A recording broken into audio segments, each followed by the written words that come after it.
बिस्मिल्लाहिर्रहमानिर्रहीम। मैं हूं Usman Kasim, Mahrusa welfare memorial foundation से और बिन कासिम इंटरनेशनल कंपनी का सीईओ। हमने डीन ग्रुप के बारे में पढ़ा कि एसएम नवीर साहब ने कैसे मुल्क के लिए अपना अहम किरदार अदा किया और उनके बुज़ुर्गों ने। और टाटा ग्रुप के बारे में हमने पढ़ा, सफाई ग्रुप के बारे में पढ़ा, हमने मियां मंशा के बारे में पढ़ा कि कैसे उन्होंने निशाद ग्रुप बनाया। आज हम गौहर एजाज के बारे में पढ़ेंगे कि गौहर एजाज ने लेक सिटी कैसे बनाई और पाकिस्तान के लिए अपना कैसे एक अहम किरदार अदा कर रहे हैं। ये एक बुलंद हिम्मत शख्स की कहानी है जिसे इसके बेटे ने बहुत जान फशानी से आगे बढ़ाया। मुझे सितारा इम्तियाज़ की सूरत में एक बड़ा कौमी एजाज़ और लीजेंड ऑफ एप्टामा का खिताब मिला तो यूँ लगा ये मेरे बुज़ुर्गों को खराज तहसीन है। मैं एक बड़ी कारोबारी रवायत का अमीन हूँ। हमारे सिलसिला नसब चनियोड़ की एक मशहूर शख्सियत बाबा सुल्तान महमूद मुगो से मिलता है। 150 साल कबल हिंदुस्तान के एक शहर पानीपत से आकर चनियोड़ के नवा में आबाद हुए। पानीपत में वो कारोबार करते थे, लेकिन चनियोड़ के करीब वाड़ नामी गांव में उन्होंने जिम्मेदारा शुरू किया। 1975 के लगभग वो गांव की महदूद फ़ज़ा से निकलकर चनियोड़ आ गए और बहुत ही जल्द इलाके की मुअत्तर शख्सियात में शुमार होने लगा। मेरे दादा मियां नज़ीर हुसैन पाकिस्तान बनने के बाद 1947 में कराची पहुंचे। क्या मैं पाकिस्तान से पहले वो कलकत्ता में चमड़े का कारोबार करते थे। इनके बेटे यानी मेरे वालिद शेख एजाज अहमद एक मिसाली इंसान थे। आज हम जो कुछ हैं ये सब इन्हीं की सोच और मेहनत का समर है। इन्हें इनकी कामयाबियों के तोफ़ैल और हिम्मत के तोफ़ैल किंग ऑफ केमिकल जैसे खिताब मिले। वो 28 फरवरी 1941 को चनियोड़ में पैदा हुए। इब्तदाई तालीम कराची से हासिल की और फिर रफ्ता रफ्ता कारोबार की इस 2 साल पुरानी रवायत से मुंसलिक हो गए, जिसका आगाज़ हमारे बुजुर्गों ने किया। इस रवायत का नाम तिजारत था और ये चनियोटी शेख बरादरी की फितरत सानिया बन चुकी थी। मेरे वालिद ज़हीन तालिब इल्म थे। उन्होंने सिंध मदरसे से मैट्रिक और इंस्टीट्यूट ऑफ बिजनेस एडमिनिस्ट्रेशन से एमबीए किया। मेरे दादा का अच्छा खासा कारोबार था, लेकिन वालिद ने अपने कैरियर का आगाज़ 500 रुपये की मुलाजमत से किया।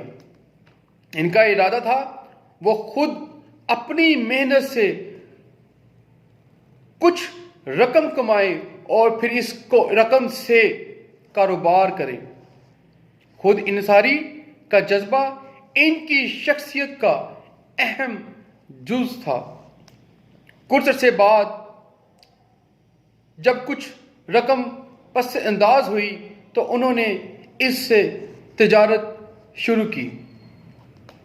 आला तालीम और मेहनत की बदौलत बहुत तेज़ी से तरक्की की और एक दौर ये भी आया कि पाकिस्तान में सबसे ज़्यादा केमिकल्स दरामद करने का एजाज़ इन्हें हासिल हुआ।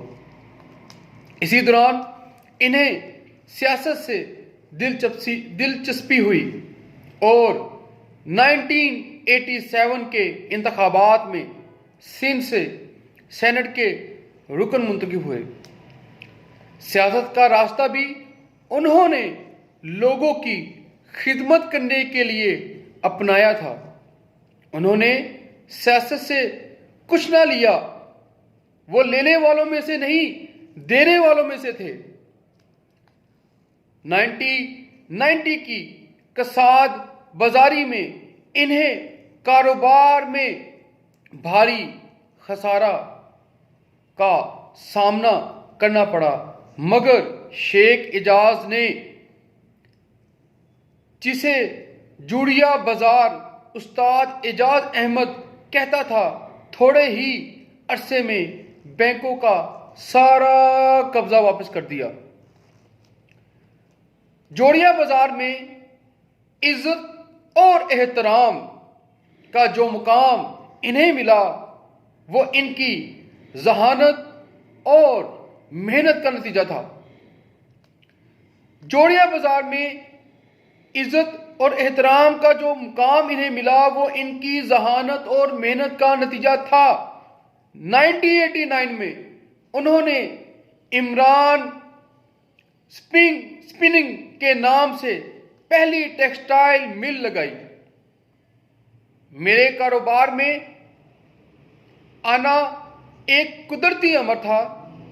मैं कभी कभार जोड़िया बाजार में अपने वालिद की कुर्सी पर बैठता तो कारोबार ही के ख्वाब देखता।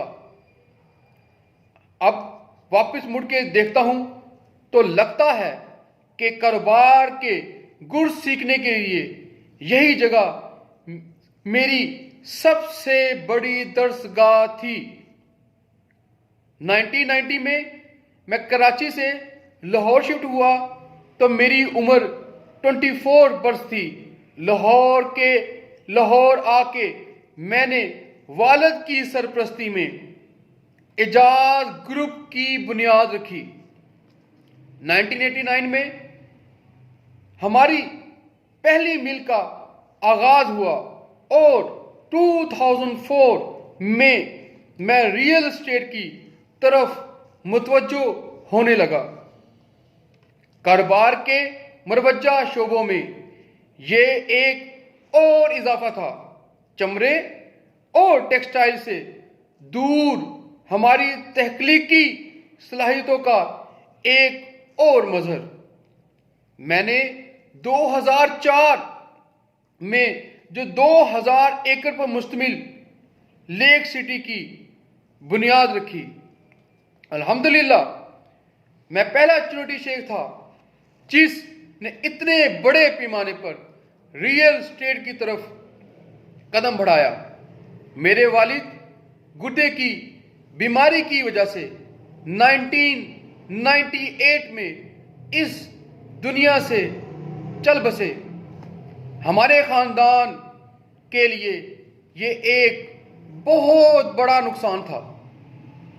इनकी शख्सियत एक घने पेड़ की तरह थी जिसके साए में सिर्फ हम ही नहीं, बहुत से और लोगों को भी जगह मिली। चुनौती शेखों को कारोबार के तमाम गुर आते हैं। घर के अंदर और बाहर सिवाय कारोबार के और कोई बात नहीं होती। सादगी, इनकिसारी और मेहनत, हम इनसे दूर नहीं जाते। हमारे और हमारे मुलाजमों के दरमियान ओहदे या मर्तबे की कोई रुकावट हाइल नहीं होती। हम कफायत शारी से काम लेते हैं।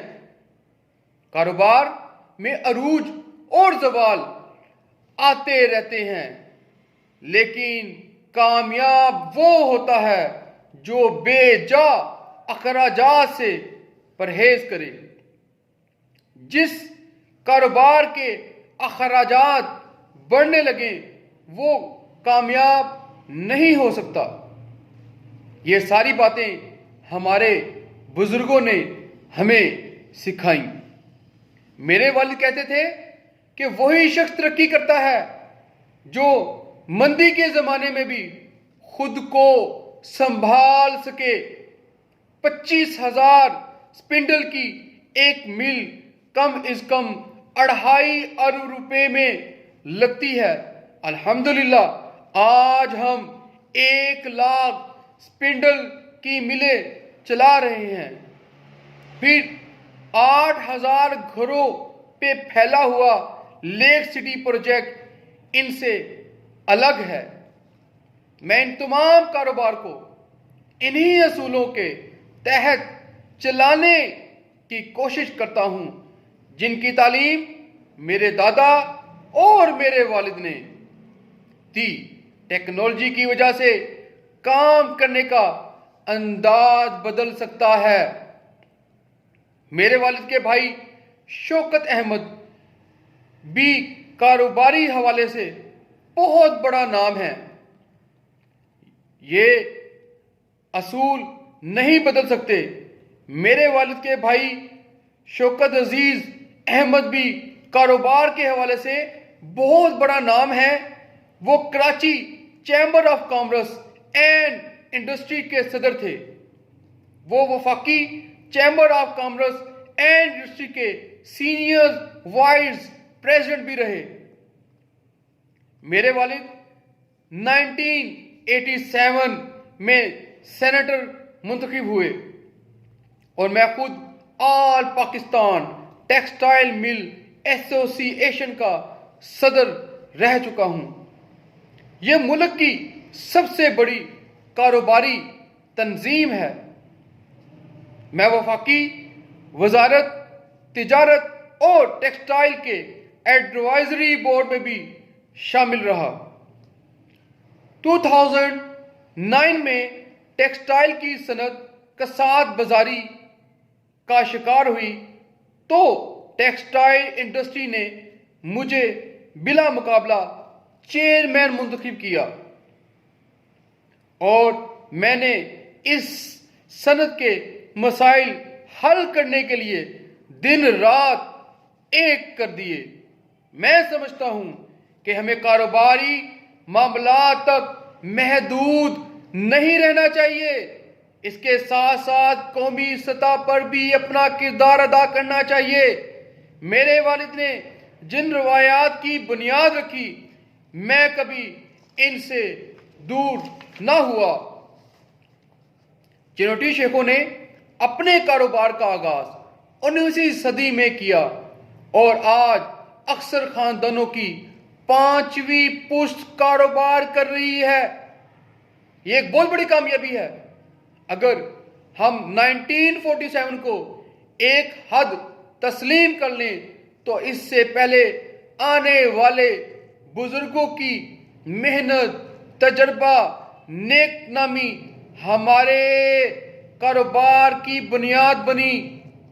क्या मैं पाकिस्तान के बाद आने वाली नस्लों ने बुजुर्गों की इस मेहनत को और बढ़ाया और चनियोट बरादरी को दुनिया भर में शोहरत मिली। एसएम मुनीर, शहजादा आलम मुन्नो, सेनेटर एजाज शेख, अल्ताफ सलीम, मियाँ रफ़ी, मियाँ मंशा जैसे लोग रोल मॉडल थे। इन्हीं को देखकर चनियोटियों के अलावा भी हजारों लोगों ने आगे बढ़ना सीखा। एक कामयाब शख्स बहुत से लोगों को कामयाबी के गुर सिखाता है। कारोबार किताब पढ़कर नहीं आता। कारोबार किसी अच्छे कारोबारी को देखकर ही आता है या किसी उस्ताद को तस्लीम कर आता है। कारोबार में मौके की अपनी अहमियत है। पाकिस्तान बनने के बाद जुग्राफियाई हदूद में कमी गो एक नुकसान थी, लेकिन हिंदुओं के जाने के बाद जो कारोबारी खला पैदा हुआ वो एक नया मौका भी था। आज हमारी बरादरी के नौजवान अपनी सलाहियतों के साथ आगे बढ़ रहे हैं। इनमें अहमद कमाल, एसम तनवीर, एसम नवीद, फवाद मुख्तार, शाहिद अब्दुल्ला, एसम बशीर जैसे नाम शामिल हैं। ये तो चंद नाम हैं, असल में ये फहरिस्त 20 नौजवानों पर मुश्तमिल है। पाकिस्तान बनने से पहले हमारे बुजुर्गों ने जिस काम का आगाज किया, पाकिस्तान बनने के बाद कुछ लोगों ने इसको बुलंदी पर पहुंचाया और अब हम इसे मजीद बेहतर बनाने की दिन रात कोशिश करने में मसरूफ हैं। कारोबार हमारा जाती चैलेंज नहीं, कौमी जिम्मेदारी भी है। मुझे पाकिस्तान और चिन्योटी शेख कम्युनिटी का मुस्तकबिल बहुत ताबनाक नजर आता है। मुझे यकीन है कि 150 साल पहले कारोबार की जो रवायत कायम हुई वो वक्त के साथ साथ और मजबूत हो गई। मेरे वालिद ने बहुत ज्यादा उम्र ना पाई। मैं आज इनके दोस्तों को देखता हूं तो महरूमी और बढ़ जाती है। जिस दिन वो इस दुनिया से रुखसत हुए, मैंने अहद किया वक्त से पहले ये दुख किसी और को नहीं मिलना चाहिए। इनके इंतकाल एक सरकारी अस्पताल में हुआ। मैंने फैसला किया मुझे सरकारी अस्पतालों के साथ काम करना है ताकि वहां भी मयारी सहूलतें मुयस्सर हों। मैंने कुछ अर्सा बाद जिना हॉस्पिटल का इंतखाब किया और अपने वालिद के सदका जारिया के तौर पर वहां डायलिसिस सेंटर बना दिया। इस सेंटर का आगाज 100 बेड से हुआ, अब यह बढ़कर 300 बेड हो चुके हैं। मेरा अज़म है कि इसे 1000 बेड तक लेकर जाऊं। इस वक्त यह एशिया का सबसे बड़ा डायलिसिस सेंटर होगा। जब यह सेंटर शुरू हुआ तो हर रोज 40 डायलिसिस होते थे। आज रोजाना अल्हम्दुलिल्लाह 120 डायलिसिस होते हैं।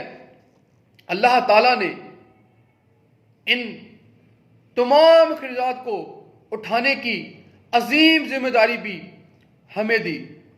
हम इस तादाद को 40,000 सालाना तक लेकर जाएंगे। हजारों मरीजों की जिंदगी बेहतर होगी। बहुत से गरीब खानदानों को जीने का हौसला मिलेगा। जब भी मुझे ये आयते खुदाबंदी याद आती है कि जिसने एक इंसान की जान बचाई, गोया उसने पूरी इंसानियत की जान बचाई, तो मेरा सर जज्बा शुक्र से झुकने लगता है। मैंने अपने गम को ताकत बना लिया और वालिद की याद में खुद को अस्पतालों की बेहतरी से मुंसलिक कर दिया। मैं लाहौर के हर बड़े हॉस्पिटल के मैनेजमेंट बोर्ड में शामिल रहा। Lahore general hospital, Punjab cardiology hospital, mu hospital, Jinnah अस्पताल से मेरी वाबस्तगी अपने वालिद की याद में बनाए हुए डायलिसिस सेंटर की वजह से हुई। ये dialysis centre public private partnership की एक खूबसूरत मिसाल है कि किस तरह मुखय्यर हजरात, समाजी इदारे और हुकूमत मिलकर काम कर सकते हैं। इस डायलिसिस सेंटर के कयाम में चिन्योटी बरादरी के एक और बुजुर्ग महबूब इकबाल टाटा की रहनुमाई भी शामिल इसके अंदर है। नाकाबिल यकीन मोहब्बत मेरे वालिद और मेरे चचा शौकत अहमद के दरमियान बहुत मोहब्बत थी। मेरे वालिद ने नौजवानी ही ताजर कम्युनिटी के मोतबर रहनुमा वो बन ही चुके थे। कराची चैम्बर में 9th फ्लोर ग्रुप के नाम से ताजरों का एक ग्रुप मुनज़्ज़म हुआ तो वो इसमें भी सरे फहरिस्त थे। इस ग्रुप के मशवरा पर वो सेनेट में पहुंचे। सेनेट जाने से पहले उन्होंने अपने छोटे भाई शौकत अहमद को कराची चैम्बर का सदर बनाया। शौकत अहमद को हमारे खानदान के सबसे नौजवान सदर होने का एजाज मिला। मेरे वालिद बीमार हुए और इनके गुर्दे ने जवाब दे दिया तो मेरे चचा ने अपना एक गुर्दा इन्हें पेश कर दिया। अगले 10 साल दिनों भाई सिर्फ एक गुर्दा पर जिंदा रहे। 10 साल उनके जो भाई हैं वो एक गुर्दे पर जिंदा रहे। हमारे बुजुर्गों ने कहा था कि तुम्हारे पास जो कुछ भी है वो आपस में बांट लो। बुजुर्गों के इस असूल पर अमल पैरा होने की वजह से इससे बड़ी मिसाल और क्या होगी। वालिद 10 साल बाद इस दुनिया से चल बसे और चचा का साया अल्हम्दुलिल्लाह कायम व दायम है। एसार और मोहब्बत का ये वाक़या हम कभी नहीं भूल सकते। इस वाक़े में हमारे बुजुर्ग की तरबियत और रवायत की झलक दिखाई देती है।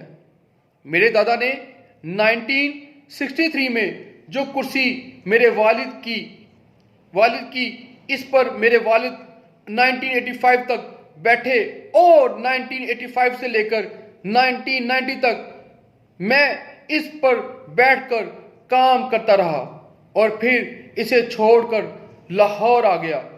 इस कुर्सी में कोई ऐसी बरकत थी जिसकी वजह से हमारा सफर आगे बढ़ता रहा।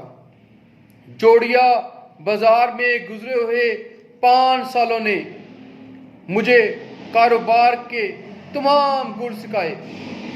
जोड़िया बाजार का उस्ताद एजाज अहमद और फिर इसके दोस्त जुबैर तफैर, एजाज इलाही मगो, नासिर हयात, शौकत अहमद नसीर, बरखुदार या शकील कलोवडी और रफीक सेठ, ये सब मेरे उस्ताद थे। इनके साथ काम करना मेरे लिए एजाज था। मैं अभी 20 साल का था जब कारोबार में आया। 5 साल कराची गुजारने के बाद जब मैं लाहौर पहुंचा तो यहाँ एक टेक्सटाइल मिल पहले से मौजूद थी। मैंने सबसे पहले इसकी इस्तेदाद को दुगना किया और रफ्ता रफ्ता इसे 1 लाख स्पिंडल तक ले गया। हमारे इस यूनिट का शुमार टॉप के 10 इदारों में होने लगा। इसी दौरान मैंने एक ऐसे कारोबार शुरू करने का फैसला किया जिसकी रवायत चिनोटी कम्युनिटी में इससे पहले न थी। टेक्सटाइल को दुगना करने के बाद मेरे पास 3 रास्ते थे।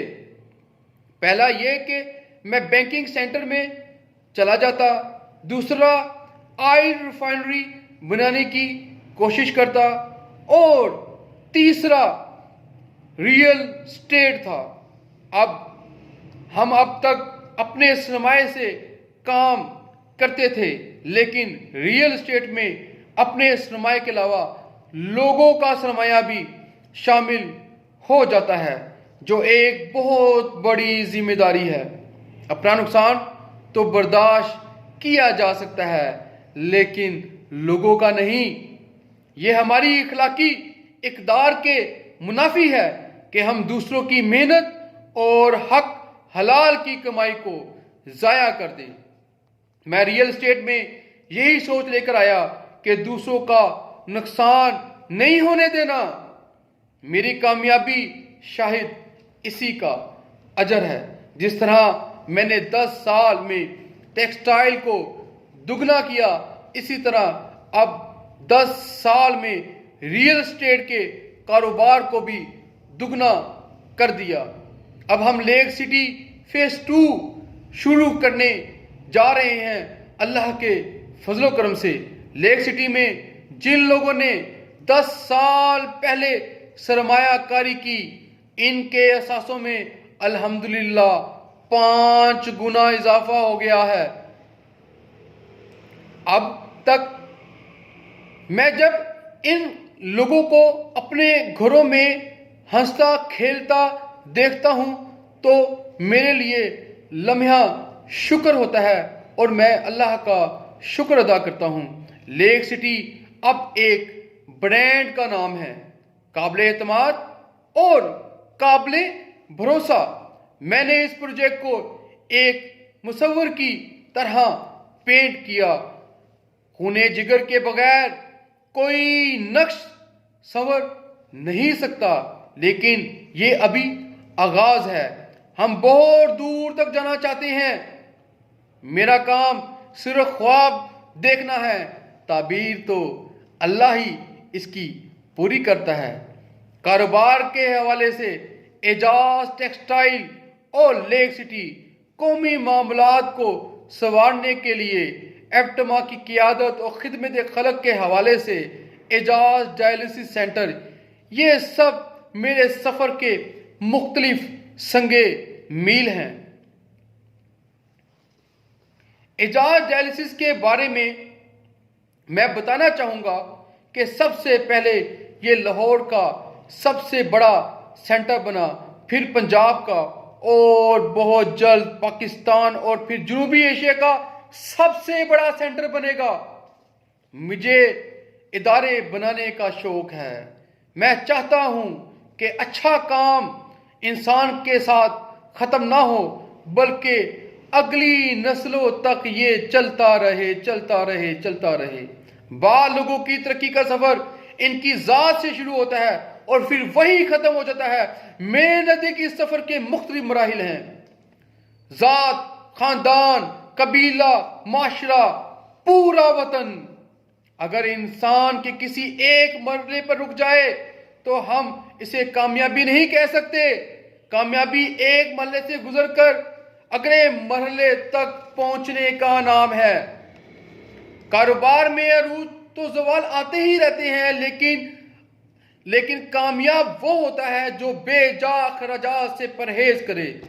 जिस कारोबार के अखराजात बढ़ने लगे वो कारोबार बहुत देर तक नहीं रहता।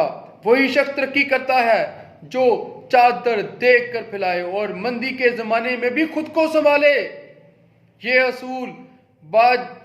असूल जोड़िया बाजार की एक काबिल एतमाद शख्सियत उस्ताद एजाज अहमद के मॉडल का हिस्सा थे। यही उसूल इनके फर्जंद और लेक सिटी के गौहर एजाज का वर्सा हैं। इन्हीं पे क्या मौकूफ ये हर शख्स के लिए भी हैं जिसके हाथ में मेहनत का तीशा है और वो अपनी ज़िंदगी बदलना चाहता है। जी, आज की हमारी वीडियो थी लेक सिटी के बारे में, गौहर एजाज के बारे में, और उन्होंने अपने वालिद के नाम से जो डायलिसिस सेंटर अपने जिना हॉस्पिटल में बनाया। और मैं अक्सर मेरा जिना हॉस्पिटल जाना होता है, वहाँ पर ना सिर्फ डायलिसिस सेंटर चल रहा है बल्कि वहाँ पर फ्री लंगर भी मिलता है, तमाम मरीज़ों को हर वार्ड में मिलता है। तो मैं खराज तहसीन पेश करता हूँ गौहर एजाज साहब को। अल्लाह तबारक ताला ऐसे ही हमें तमाम पाकिस्तानियों को मुल्क से मोहब्बत करने वाला बनाए और मुल्क के लिए कुछ करने का जज्बा रखने वाला बनाए। और इंशाअल्लाह ताला मुझे महसूस होता है कि एक दिन बिन कासिम इंटरनेशनल कंपनी भी इसी तरह पाकिस्तान के लिए अपना किरदार अदा करेगी। पाकिस्तान जिंदाबाद, पाकिस्तान पाइंदाबाद। अगर आपको मेरी ये वीडियो अच्छी लगे प्लीज़ इस वीडियो को लाजमी शेयर करें। जज़ाकल्लाह व अहसन जज़ा।